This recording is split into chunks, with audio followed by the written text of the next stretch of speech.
With music being an art form, it's very hard to be objective. Some things will just speak to you with logic and reasoning going out of the window. And that's largely how I feel about my 1991 Gibson Les Paul Studio. Despite all logic to the contrary, this is my favourite electric guitar. This is Gear Profile.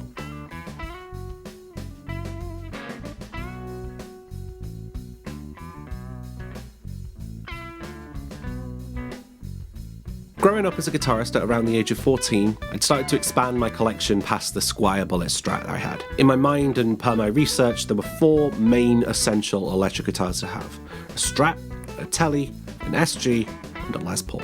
My mother had a thing for brands and would get certain clothing or objects that were a good make.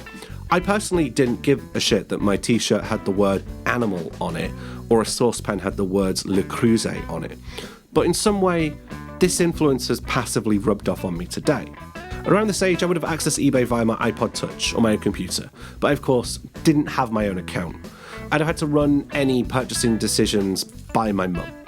The mission was to find a Gibson Les Paul for under £500. Seemed somewhat of a tall order, but I didn't know any better at the time.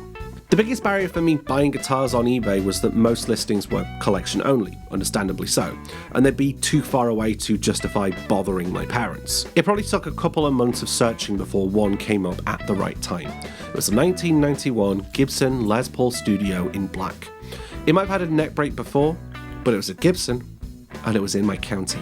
I won that auction, and I'd secured a Gibson Les Paul for £315. At the time, it was the most money I'd ever spent on any single thing. And ironically now, it's the cheapest electric guitar in my entire collection.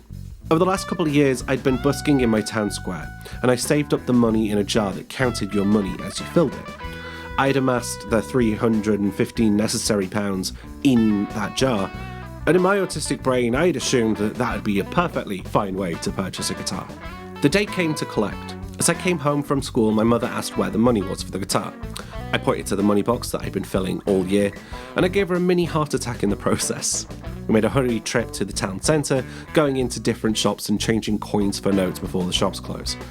I didn't see why I couldn't just give the seller bags of coins, but I digress. About an hour later, as I got home, my then stepfather drove me to Runcorn, remarking that the 45-minute drive was rather far. I didn't care because it was still in the county of Cheshire, so it counted within these rules that had been set up. We arrived, I played the guitar, and I was suitably satisfied. For fun, the seller showed me a Gibson Hummingbird that he had. I don't remember if he was trying to sell that guitar as well. We headed home, and I recall playing that Les Paul through a practice bass amp, as it was all I had at the time. One crisis at a time and all of that. This is a 1991 Gibson Les Paul Studio in black. The original eBay seller had swapped out the knobs for the white ones, and I quite like the contrast.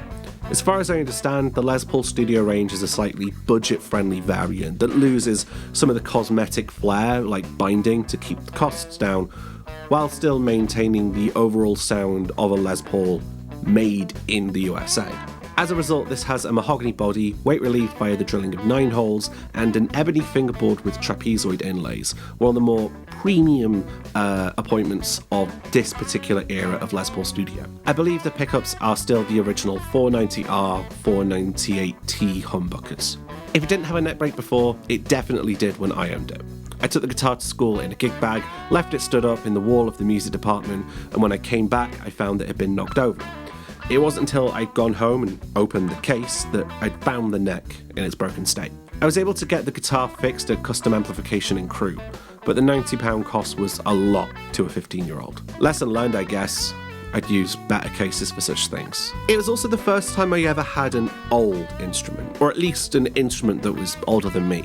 I was born in 96, so the fact that this guitar is my entire lifetime plus 5 years gives me some existential dread from time to time.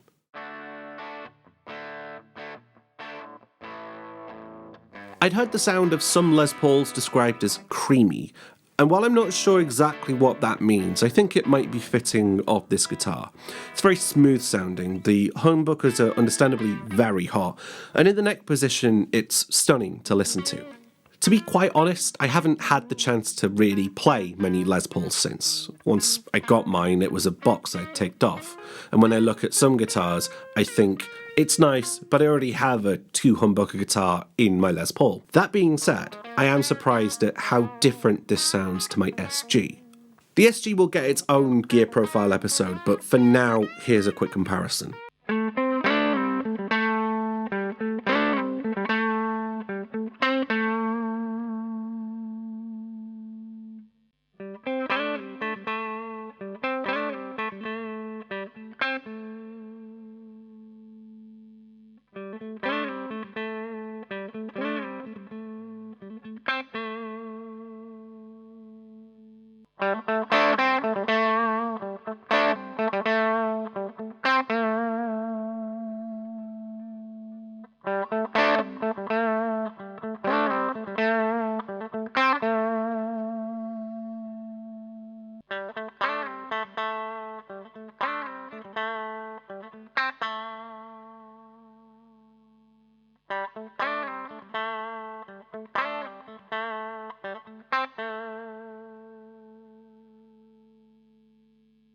The SG's got a spanky quality compared to the smoothness of the Les Paul.